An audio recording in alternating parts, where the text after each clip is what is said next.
Saya berpendapat bahwa apabila seseorang sudah dekat dengan ring satu pimpinan partai, partai apapun, apalagi kalau sudah di DPR, itu 90% aman. Aman dari gangguan-gangguan, penangkapan-penangkapan. Karena pasti akan dibela mati-matian oleh partai. Kalau itu tidak disukai partai, belum terbukti pun sudah dipecat di PAW. Contohnya banyak. Tapi yang ring satu ini indikasinya apa? Ya kalau ring satu ketua partai dekat dengan orang-orang yang mengelilingi, suka macam-macam gitu. Biasanya ditaruh di mana di DPR? Bisa di DPR, bisa di tempat lain. Oh begitu. Bisa di menteri, bisa di tempat lain. Kecuali yang oposisi nggak punya jabatan menteri. Nah kemudian, kalau sudah di DPR sudah terbukti macam-macam, sekalipun ada asas praduga tak bersalah, itu kan ranah hukum. Ranah rakyat kan tidak mengenal ranah hukum, tidak kenal praduga tak bersalah. Rakyat berhak menuduh seseorang dengan bukti-bukti, katakanlah baca Tempo, baca ini, itu sudah bisa menuduh. Atau sebaliknya, misalnya kasus Antasari, dihukum 18 tahun, kesalahan berat, dalang pembunuhan. Rakyat nggak percaya kok. Rakyat nggak percaya. Sebaliknya Sirus Sinaga, yang merekayasa kasus Antasari, sekarang kena karma. Tetapi polisinya pun tidak sungguh-sungguh. Tunggu, orang udah diadili kan, Sirus. Nah, kemudian dalam kasus-kasus DPR, kalau KPK duduk di dalam panitia anggaran atau dalam rapat-rapat, lambok 10 anggota KPK ya nggak akan dapat. Kenapa? Dealnya kan di luar. Kalau anggaran sudah ditentukan, Departemen Pertahanan sekian triliun, seorang anggota dapat datang ke sekjen, ke ini, ke itu. Tidak korupsi, tapi ini tolong rekanan saya diterima. Mau apa? Inilah percaloan yang dimaksud. Atau ketua komisi dapat menggeser rekanan dan mengganti rekanan baru. Ya pasti ada apa-apanya lah. Padahal departemen kan yang punya rekanan. Pasti. Jadi kerjasamanya legislatif dengan eksekutif juga. Gitu. Pasti. Nasaruddin kan anggota DPR, kerjasamanya juga dengan eksekutif. Jadi masalahnya sekarang, apakah DPR atau Badan Kehormatan DPR bicara jujur atau tidak? Waktu saya jadi anggota Badan Kehormatan DPR, saya wakil ketua sama dengan Pak Nudirman. Ada anggota yang terima 50 juta dari bupati. Semua badan kehormatan, terutama dari partai yang bersangkutan, jangan ditindak, itu orang saya. Nggak diapa-apain kok. Terbukti kita panggil sekretariat bupati di Sumatera sana, bener nggak? Terima Pak. Kita waktu kunjungan kerja kita kasih 50 juta. Dia minta nggak? Dia minta. Nah, tetapi anggota badan kehormatan yang lain menutup seperti yang pernah saya ceritakan. Ketua DPR sudah dinyatakan bersalah, tapi ditutup. Ya, itu kan dulu ya, betul. Yang ingin saya tanya, kalau kejadian ini Pak Permadi masih wakil ketua, Pak Permadi udah panggil Nasaruddin belum? Belum. Kenapa? Jadi masalah Nasaruddin ini, menurut saya, Partai Demokrat juga melindungi. Karena Nasaruddin sudah masuk ring 1. Dia kan diberhentikan. Ya. Tapi diganti nggak? Nggak diganti. Diberhentikan jadi anggota Dewan nggak? Enggak. Diberhentikan sebagai anggota Partai Demokrat nggak? Enggak. Belum. Jadi, kalau misalnya anggaran dasar mengatakan ya, yang berhak menandatangani adalah ketua dan bendahara umum. Kalau nggak ada bendahara umum, yang menandatangani siapa? Uang. Yang menandatangani kwitansi atau apapun. Wakil boleh dong. Loh, kalau anggaran dasarnya menyatakan bendara umum, ini andai kata. Ya, silakan dirubah. Jadi menurut Pak Permadi, Partai Demokrat masih setengah hati. Saya katakan tadi, siapapun yang dekat dengan ring, seluruh partai aman. Pak Permadi nggak dekat dengan ring 1. Tidak. Makanya keluar masuk. Iya, betul. Jadi, orang-orang itu menjadi orang-orang yang sangat sakti. Ketua umum partai atau partai itu takut sama dia. Sama siapa? Sama orang-orang yang di sekitarnya yang korupsi, yang segala macam. Takut kalau dibongkar. Yang punya duit banyak tadi. Iya. Seperti sekarang misalnya, Nasruddin. Baru saja dihukum ringan, sudah bongkar itu. Pak Amir Samsudin. Wah ini. Dibongkar lagi. Nanti kalau dia dipecat, bayangin. Siapa yang dibongkar?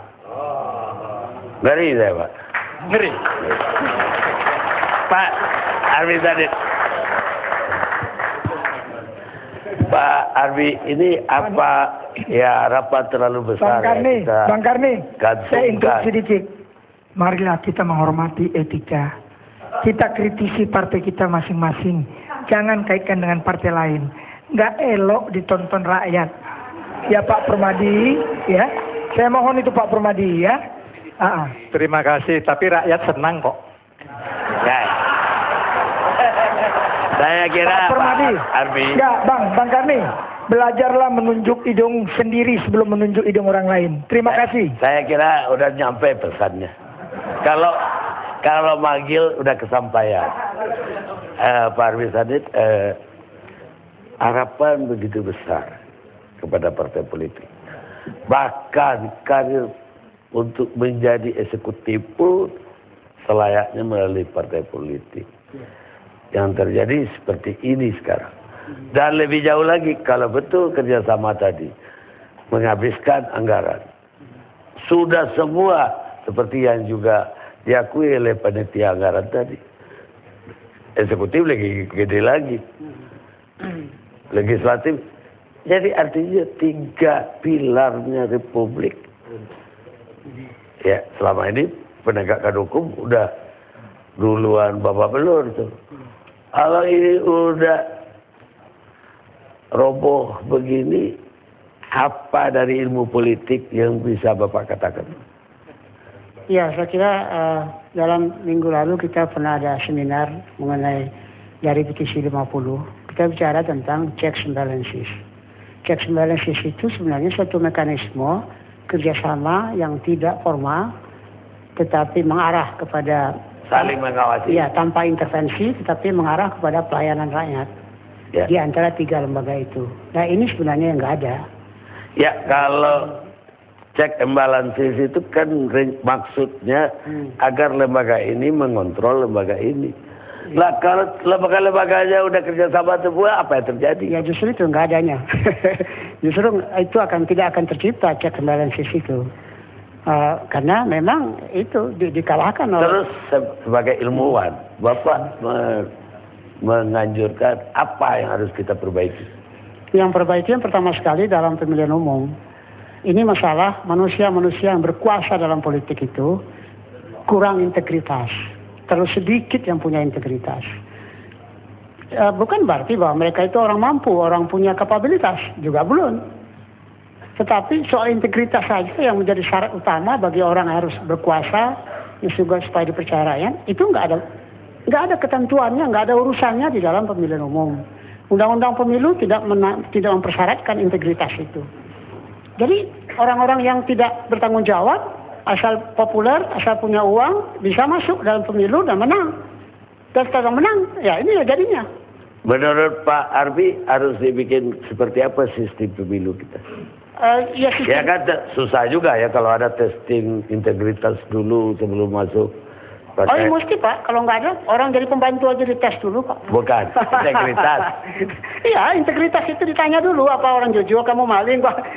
Dilihat itunya rekomendasi. Oh, track record. Track record dilihat. Sekarang ini nggak dilihat itu. Nah, siapa yang tahu track record? Nggak ada tahu. Teman sendiri aja nggak ngerti apa dia dulu. Yang penting lulus, dapat formal, dapat suara, terbanyak, entah terbanyaknya itu memenuhi quorum apa tidak, juga nggak pusing. Di diskusi minggu lalu kita bicara juga antara sistem distrik dan proporsional. Apa bukan distrik jalan keluar? Ya, saya persis. Kalau saya lebih setuju sistem mayoritas.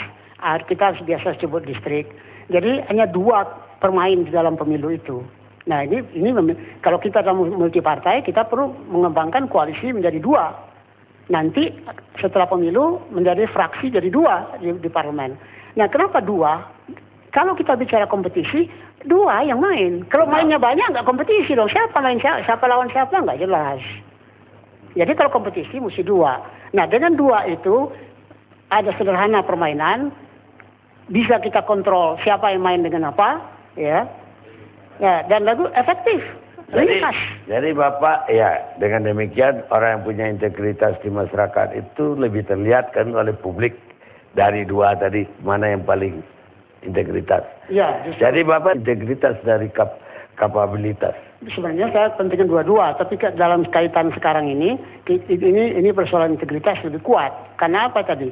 Ada yang mengatakan hukum tanpa etik tanpa hukum, nggak bisa. 2 itu ada kaitannya. Cuman kapan dia bekerja dan bagaimana bekerja sama 2 hukum dengan etik itu yang harus kita kembangkan. Tetapi ini aneh di sini. Hukum tak punya etik itu bagaimana?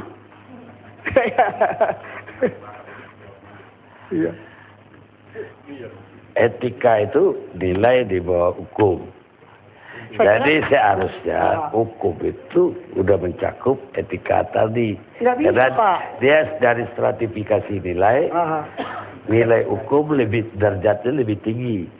Yang etikanya udah bisa diberi sanksi pidana atau sanksi hukum, ya, benar. Itu menjadi hukum. Ya tapi bukan berarti kalau sudah etika itu ditransfer menjadi hukum, lalu hanya hukumnya bekerja, etika nggak bekerja, nggak bisa. Karena rakyat, Permadi tadi benar, rakyat penilaiannya kepada kecurangan, kejujuran berdasarkan etika. Yang ingin saya dapat dari Bapak, apalagi resep untuk memperbaiki bangsa ini ke depan?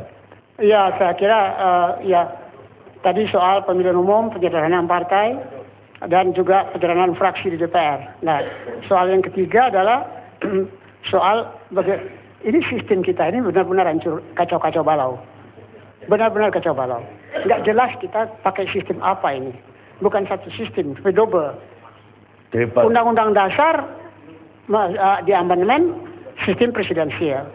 Harusnya di sana berlaku trias politika, pemisahan kekuasaan, dan checks balances. Otomatis. Tetapi nggak berlaku. Kenapa? Karena undang-undang politik memotong semuanya. Undang-undang pemilu, undang-undang susduk, undang-undang MD3 itu membatalkan sistem presidensial itu. Masuk pada parlementer. Nah, di sini kacau. Di dalam satu kacauan sistem, orang-orang jahat bisa lebih berkuasa daripada orang jujur. Baik pemirsa, ini yang saya tunggu-tunggu, intinya udah keluar. Kita istirahat sejenak.